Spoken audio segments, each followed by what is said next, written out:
ದಲಿತ ಪರ ಸಂಘಟನೆಗಳ ಅಧ್ಯಕ್ಷರುಗಳು, ರೈತ ಪರ ಸಂಘಟನೆಗಳ ಅಧ್ಯಕ್ಷರುಗಳು, ಕಾರ್ಮಿಕ ಸಂಘಟನೆಗಳ ಅಧ್ಯಕ್ಷರುಗಳು ಮತ್ತು ವಿಕಲಚೇತನರ ಅಧ್ಯಕ್ಷರುಗಳು ಸೇರಿದಂತೆ ಈ ಜಿಲ್ಲೆಯ ಎಲ್ಲ ಪ್ರಗತಿಪರ ಸಂಘಟನೆಗಳ ಕೇವಲ ಅಧ್ಯಕ್ಷರುಗಳು ಇಲ್ಲಿ ಬಂದು ಅಸೆಂಬಲ್ ಆಗಿದ್ವಿ.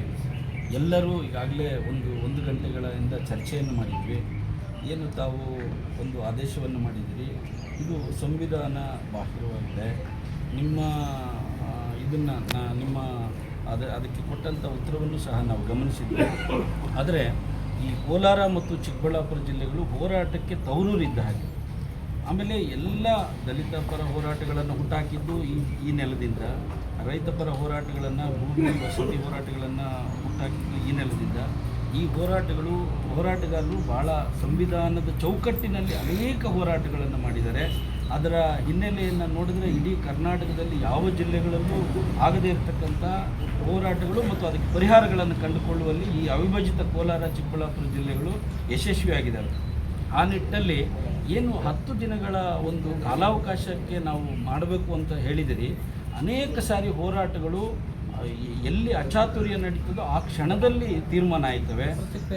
ಅದಕ್ಕೆ ನಾವು ಪ್ರತಿಭಟಿಸಬೇಕಾಗ್ತದೆ. ಅದು ತಮ್ಮ ಮುಖಾಂತರ ಸರ್ಕಾರದ ಗಮನ ಸೆಳೆಯಬೇಕಾಗ್ತದೆ, ಅಥವಾ ತಾವು ಜಿಲ್ಲಾಧಿಕಾರಿಗಳು ಮತ್ತು ಜಿಲ್ಲಾ ದಂಡಾಧಿಕಾರಿಗಳು ಆಗಿರೋದ್ರಿಂದ ನಿಮಗೆ ಅಹವಾಲನ್ನು ಇಮಿಡಿಯೇಟ್ ಕೊಡಬೇಕಾಗ್ತದೆ. ಆ ನಿಟ್ಟಿನಲ್ಲಿ ಈ ಒಂದು ಆದೇಶವನ್ನು ದಯಮಾಡಿ ನಾವೆಲ್ಲ ಬಹಳ ವಿನಮ್ರವಾಗಿ ನಿಮ್ಮ ಹತ್ರ ವಿನಂತಿ ಮಾಡ್ಕೊಳ್ತಾ ಇದ್ವಿ. ನಾವು ಒಂದು ಆಗ್ರಹವನ್ನು ಮಾಡ್ತಾಯಿದ್ವಿ, ನಾವು ಕೂಡಲೇ ಇದನ್ನು ವಾಪಸ್ ಪಡಿಬೇಕು.